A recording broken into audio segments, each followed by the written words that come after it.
This podcast is sponsored by Talkspace. Last year, I went through many different life changes. I needed to take a pause and examine how I was feeling in the inside to better show up for the ones who need me to be my best version of myself. When you're navigating life's changes, Talkspace can help. Talkspace is the #1 rated online therapy, bringing you professional support from licensed therapists and psychiatry providers that you can access anytime, anywhere. Living a busy life, navigating a long-distance relationship, becoming a first-step father, Talkspace made all of those journeys possible. I could speak with my therapist in the office. I could speak with my therapist in the comfort of my home. I was never alone. Talkspace works with most major insurers, and most insured members have a $0 copay. No insurance, no problem. Now get $80 off your first month with promo code SPACE80 when you go to Talkspace.com. Match with a licensed therapist today at Talkspace.com. Save $80 with code SPACE80 at Talkspace.com. You're listening to a Frequency Podcast Network production. The Brock and Dalby Podcast. This is the Brock and Dalby Podcast. Welcome to Thursday. My name is Brock. I'm Dolly. Got caught being a little piggy this morning. What did you do? Well, it was my birthday the other day, right? So Yeah. Courtney bought me this carrot cake. And while I was waiting for the car to warm up this morning, Did you have a little breakfast cake? I was like, I'm going to go back in the house. And I looked in the fridge.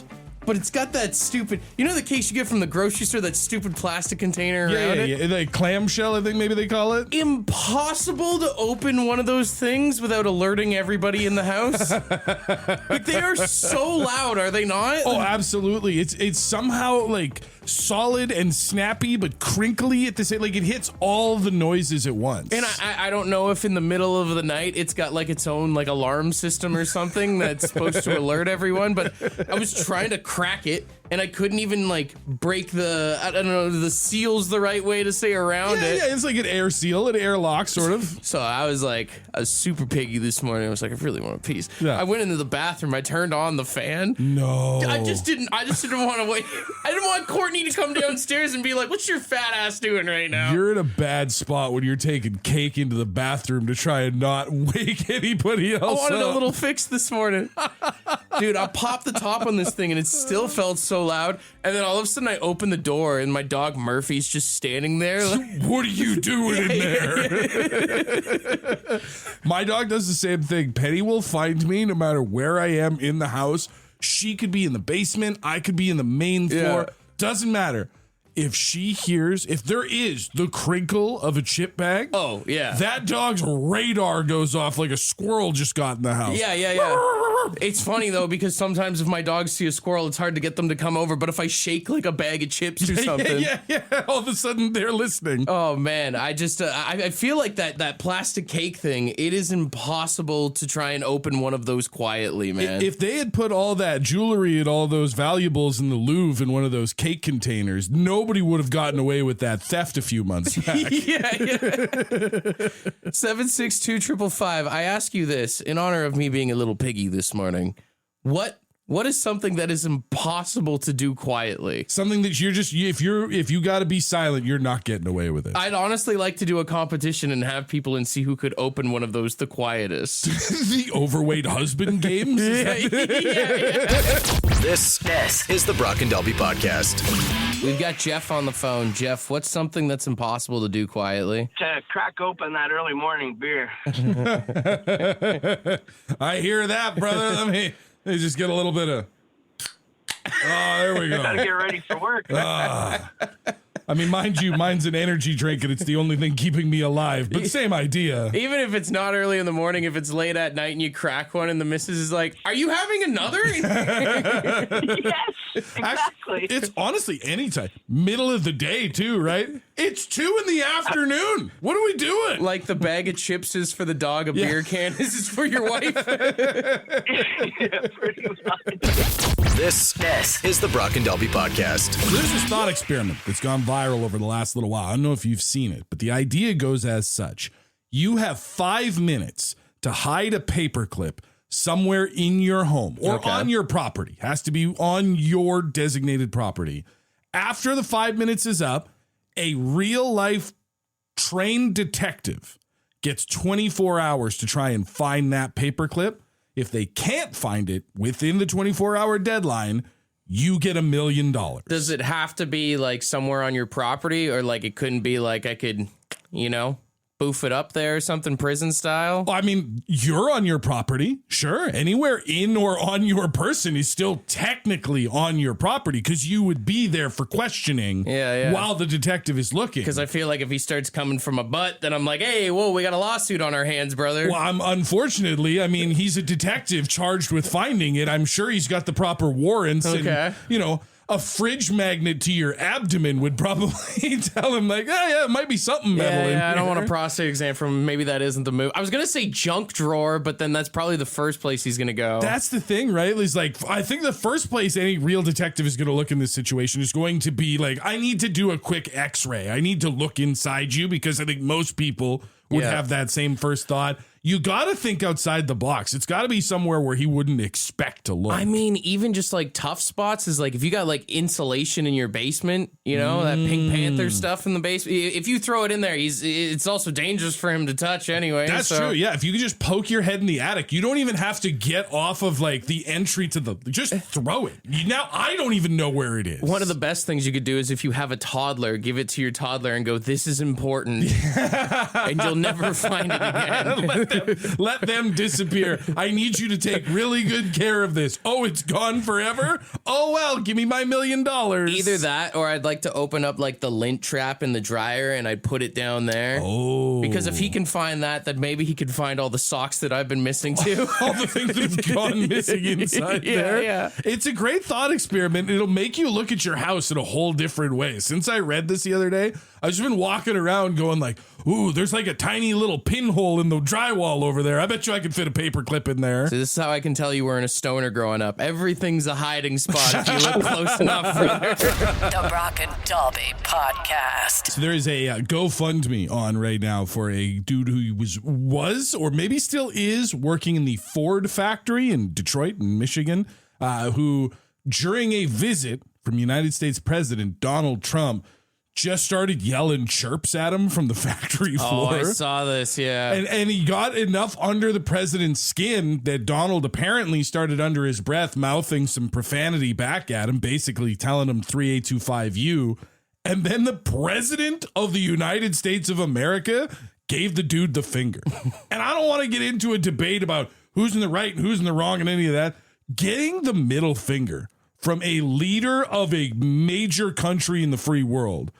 What a story to tell at the bar. Well, I feel like there's certain countries where it's expected from, and I'm honestly not surprised he did. I feel like there's some people that would wear that as a badge of honor, like getting flipped off by Stone Cold Steve Austin. Absolutely, like that's WWE Hall of Famer in his own right, but that's neither here nor there. Sure. Yeah, I just think like whether you like Trump or hate Trump, the idea of getting the finger from the president of the United States. Like, even imagine if Mark Carney flipped somebody off. Like, you would rock that. You would tell everybody who would listen about the time you got the finger from the prime minister. Yeah, it'd be all over the news and everything, man. It's like it'd be like getting flipped off by the Pope. I think would be more of a surprising one. Where like a Trump, you kind of expect it from him, but the Pope, you'd be like, what did I do? That's just it. Like, to get the finger from certain people, you've got to rile them up in a way, right? Like you said, Trump can be a little bit thin-skinned at times.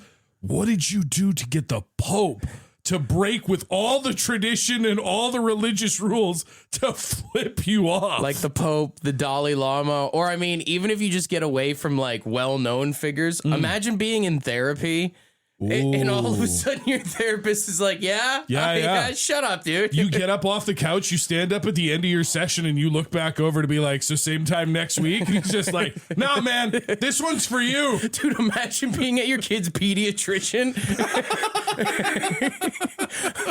Or your dentist is standing over you and they're like, yeah, you do floss? Oh, okay, yeah. Oh, tell me another lie, you dick.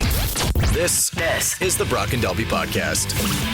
Donald Trump's had an interesting week. He flipped off that guy at the Ford plant. And then yesterday, did you see the video of him falling asleep in the Oval Office? Oh, no. They were having like a meeting. And it's hard to tell if he was just bored, but it kind of looks like he starts drifting off. He does one of those, head bobbing things. Yeah, I'm very familiar because I'm very guilty of that exact move. And, however you feel about the man, we do have to remember He's almost 80 years old. I've seen a lot of people online that are like, this is ridiculous. The president shouldn't be falling asleep.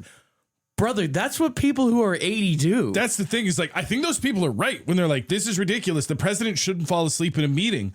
But also, we have to stop electing world leaders who are well past pension age if we're going to expect them to stay upright for long periods of time. Yeah. And I mean, the irony is, he'd call Joe Biden Sleepy Joe, and then here we are falling asleep. But that's normal behavior for people their age, is to do stuff like that. I feel like old folks are kind of like dogs. They can just pass out anywhere whenever they want, you know? Yeah. And depending on like what the situation is or who they are, like you're almost like, oh, look, he's sleeping so peacefully. And you know what? That's one thing. A lot of people dread getting older. That's one thing I'm so excited to be when I get old, is just to be able to just anytime, anywhere, any place. It's the lowered expectations. Just people don't expect as much from you once you get up to a certain age. Like if you get up for the day, they're just like, all right, that's it. You've hit your goal. Everything else is gravy. I think getting older, one of the perks is being able to pass out anywhere, and then also just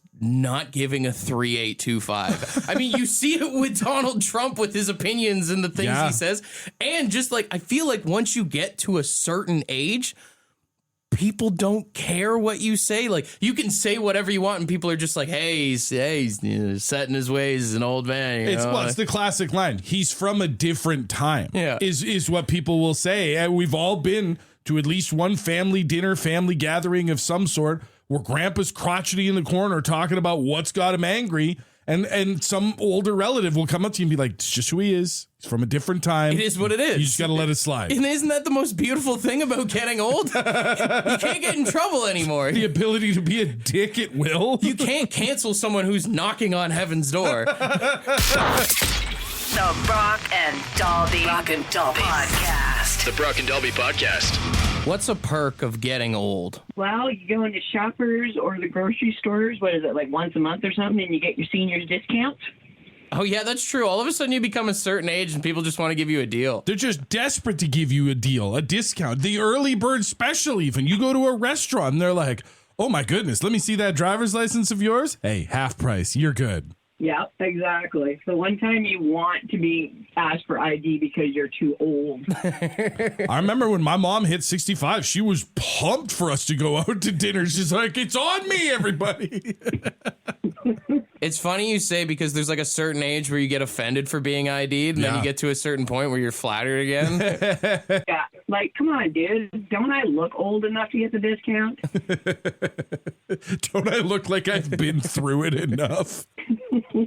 You know, it's funny, we were talking about the sleeping thing, or you can say whatever you want. Someone said when you get to a certain point, you can just stare at people. You can just judge. Like, no one's going to tell you, like, hey, put your eyes back in your head. What are you looking at? Yeah. It's like, I'm looking. Or they just assume that you're lost kind of thing, right? I also love the idea that, like, depending on how things are, like, financially or whatever, when you get to a certain age, you have your schedule just opens up. You have no obligations other than like doctor's appointments. True. We've got Trevor on the phone. Trevor, what's a true perk of becoming old? Less shame if you poop your pants. It's not no shame, but it's more sympathy than anything. Exactly. You never know when you're gonna have a near miss. That's why the saying goes, never trust a fart. I just feel like, as you get older, like any of the smells or sounds that come from your body, people are a lot more forgiving. Oh, 100%. I know it gets worse and worse every year. It's one of those things where, like, if you're just in your 30s, your 40s, and you rip one in company, You're gross. People are gonna be like, dude, what are you doing? But if you're like 75 years old and you let one go, everybody's like, oh, Grandpa. Nobody even wants to acknowledge it sometimes. That's true. Yeah, you don't want to play the game of was that a fart or not. Nobody wants to be the one to bring up that Grandpa smells like he's dying from the inside. The Brock and Dalby Podcast. The Brock and Dalby Podcast. There's nothing more annoying than the process of trying to find a job, applying, all that stuff, the interviews, whatnot. It feels like these days you're expected to have like the perfect resume, the perfect cover letter, to be doing interviews, to be constantly jumping through hoops. And then in the end, sometimes you don't even find out that you didn't get the job. If you're looking for a new job, the province of Ontario has actually made some new rules to make businesses be more transparent with the applicants. Smart. So basically, starting as of January, any job ads posted publicly in the province now have to show the salary range, which is good. You get to know how much you're making. It's not something that you got to kind of barter with in the interview process. There's no worse feeling than they're like, what do you expect to make at this job? It just feels like a trap. Businesses are also supposed to clarify if they are using AI to screen job applications versus actually having someone real look through them. Yeah, okay. And then also they're supposed to let you know if you have an interview with a business, they are supposed to, or required rather, to contact you within 45 days after the interview, whether or not you're getting the job or not. So businesses cannot ghost you anymore after an interview. I know it's more work for the businesses, but if you're going to have somebody take an hour out of their day, and sometimes you have more than one interview along the process, just let them know. Let them know it's not going to work out. We're not going to get you in here. How many of us have had an interview, or you have 2, or you have 3, and you're like, I got a good vibe. I'm feeling, and then and then you never hear anything, or the worst is they'll tell you and be like, hey, by like next week we'll make a decision. Right. And then you're waiting by the phone because you've stopped looking. Like you said, you got a good feeling. It's a pain you're in the expecting. ass. And then all of a sudden you're just like, 2 weeks later, oh, okay, I guess I'm still unemployed. Yeah, what a bummer. Yeah, it's like waiting for the call after for the second date. Yeah, you know, that's kind of what it is. One thing I would like to see them add to this is when applying for a job, or maybe even when you get an interview, I think it would be nice to see like who works there. Like if you could get a list of like 10 people or something who work at the place that because I mean, you spend so much time with these people. You're going to spend 40 plus hours a week. Yeah. It's good to kind of get a grasp of the people that you're going to be there with. What are you walking into? What are you about to deal with? You know, I think you could even take it. You know, when you're doing a job interview and the boss is like, towards the end, they're always like, do you have any questions for us or like about the company or whatever? Yeah, let me talk to someone who's been there for 5 or more years. Let me just give me 10 minutes to ask some questions to one of your employees. What do your employees think about you? Yeah, I need to see some reviews. Can I talk to the last person who had my job? Oh, you know? Can I have their phone number? Because I bet they would have some interesting things to say. The Brock and Dalby Podcast. Crikey. Cyber Animal Impressions with Croc and Digby. Sorry, Brock and Dalby.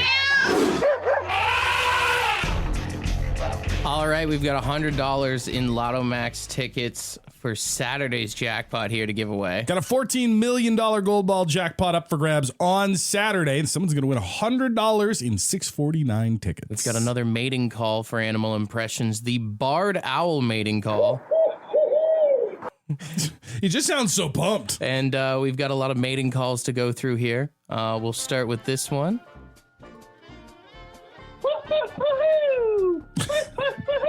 That's not a barred owl. That's Mario. Yeah. Wahoo! Yeah, big Mario vibes there. All right, another one here. This is Brennan and Dan. This is a barn owl. Well, 2-piece.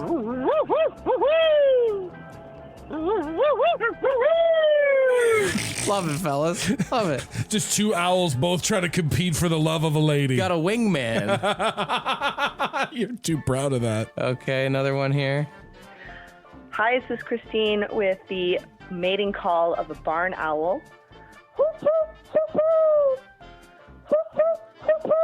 Okay, that's pretty good. Pretty solid. We've got some real contenders here this morning. Absolutely. Here's what it sounds like again. She was pretty spot on. Yeah, I like that. Hello, it's Brandon, and I'm an owl. A little pigeony. You're not an owl. You're a pigeon. Yeah, 100% you are cooing. Rolling the R's like the roll up the rim kind of thing. Yeah. We got Mark here. Hi, my name is Mark, and this is the mating call.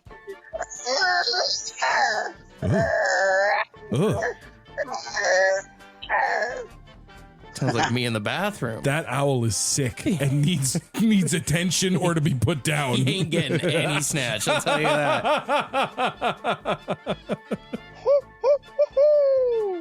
A little Mario-esque again. Yeah. And finally, we got this one here. Hey, this is Chris. This is my owl. That one's not bad. That one's all right. It's still a little Mario. I would say for me, I think it was Christine. Yeah. Was good. Chris is good, and then there was the two-piece, the what you said, the wingman. Yeah, the wingman. I was a big fan of the wingman, actually. I don't have a problem with it as long as they're okay with splitting the prize. 762-555.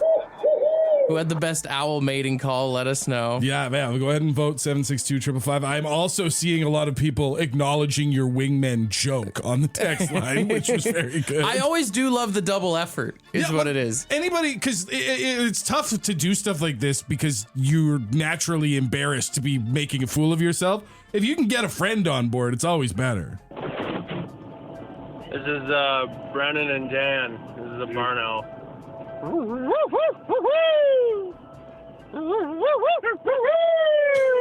You know what? Because the fellas are probably struggling at the bar. We'll give them this one, you know?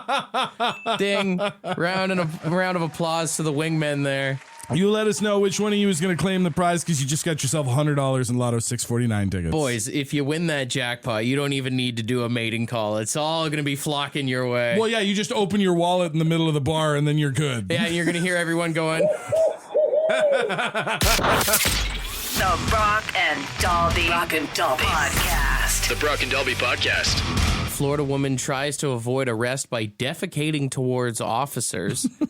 So she was working at one of those massage parlors, you know? The questionable ones that have the open light on at 3 a.m. for some reason. Nudge, nudge one. Well, the Department of Health in Florida was conducting a routine inspection at the Fang Wang massage parlor. Okay. And, one of the employees became very upset, yelling at the inspector, did not want him to go through the building there. Sure, yeah. And so police arrived, and they ended up taking the massagist, I guess you could call her. Masseuse. And tried to detain her for a second, rather. And as soon as they put the cuffs on her, I guess she...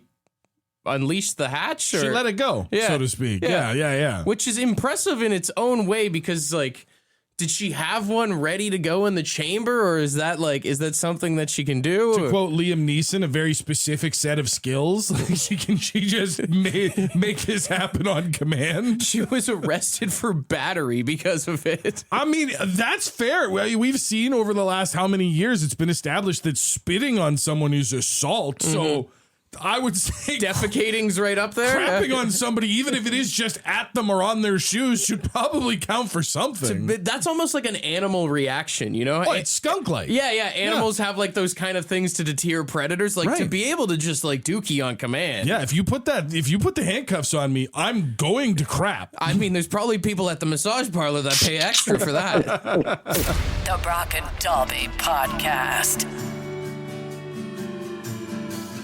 It's time to text us now, 762-555. You can ask us anything you want right now. We really love you to send a text to us now, 762-555. Ask us a question, a comment, or a concern. We'll read it on the radio. 762-555 is the number.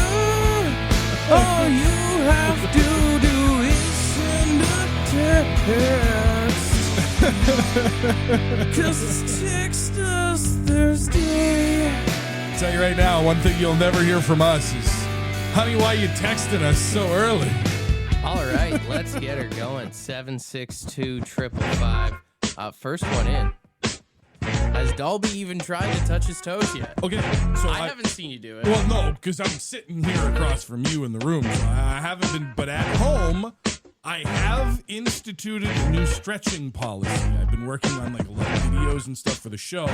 I'm trying to break up every 20 minutes of an hour into doing stretching just to try and loosen things up. So have you touched your toes yet? That said, the closest I've gotten is probably about 6 to 8 inches away, and I threw my back out a little bit. I was doing like, you know, when you hinge at the waist and you just hang there. Hey, this is the start, all right? It's the start. Yeah. But I did have to use the couch to stand back up at one point. My back like seized up while I was doing it. Just think about how good you're going to feel in December when you can finally get down there, you know? Why December? I hope it doesn't take the whole year. At this rate. Somebody said, this is a bit serious, says, I found out my boyfriend's paying for OnlyFans. Oy. Is that grounds of cheating? I guess the question you would have to ask is it the paying that crosses the line? Yeah, I mean, because it's just looking at smut regardless. But then again, I mean, if you're on OnlyFans, they have conversations. You can message and stuff like that. Like, that's the thing, right? It's a fine line. Some people, even finding your significant other watching adult content is going too far. It really depends on where your line is, but yeah, if he's paying for a subscription and having like ongoing conversations with the person, if he's got more than one, it's not. If he's got more than one, if he's got more than one, then it's a problem. If you're dating someone with an OnlyFans roster, you are not dating that person. Could argue he's just supporting small businesses, but he could argue that you wouldn't. Do you think James Bond is lonely? Yeah, probably.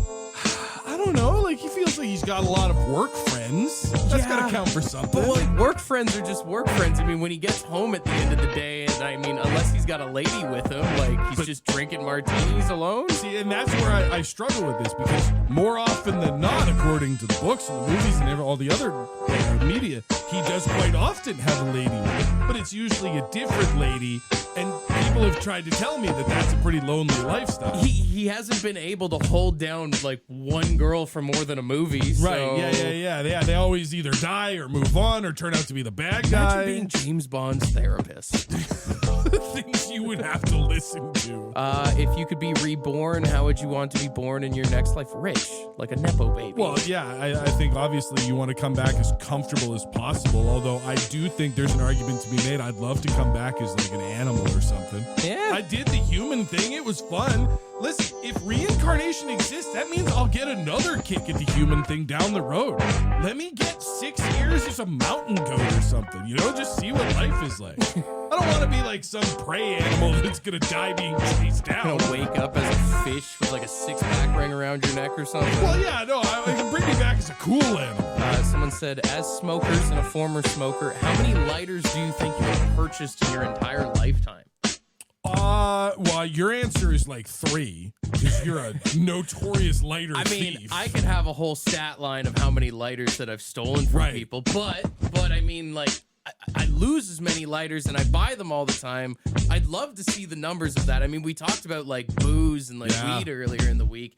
Gotta be, I'd say probably in the thousands of spending money on lighters. Probably. I smoked for 20 plus years, if I'm doing the math correctly. Roughly 20 years, we'll say. A lot of Bics have been flicked. But I also, in my like 30s, was notorious for buying a lighter and using it right until it ran out of gas, unless you specifically stole it from me. Yeah, it's definitely hundreds of lighters, but the price is probably a number I don't want to think about. Yeah, it's a weird thought to think that you probably spent.